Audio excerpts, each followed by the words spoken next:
Hai, hari ni saya dah berada di Taman Pontian Jaya. Ada satu rumah nak dijual dekat sini.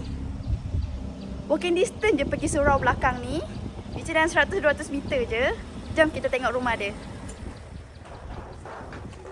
Okay, so ni belakang saya dan ni adalah rumahnya. Basically ni rumah busuk yang kita wangikan.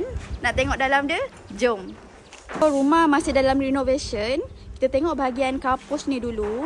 Untuk bahagian atas kita dah pasang awning. Lantai pula kita akan fully mozaik lah. So ni bahagian dalam rumah, kita dah mozaik sampai ke dapur. Kat rumah makan ni kita akan pasang cornice airbox lah. Bahagian dapur dah siap dengan tabletop.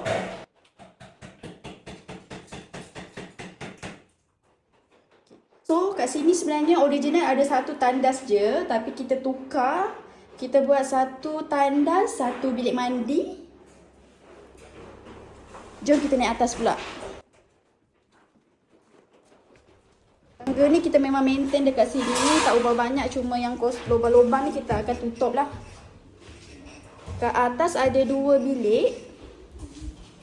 Ni bilik yang pertama. Dan ni bilik yang kedua lah. Semua bilik kita akan pasang SPC. Kita estimate rumah ni akan siap dalam lagi 1 bulan. Lepas raya lah. So siapa berminat boleh hubungi Saedah, property agent, fokus kawasan Pontian. Bye.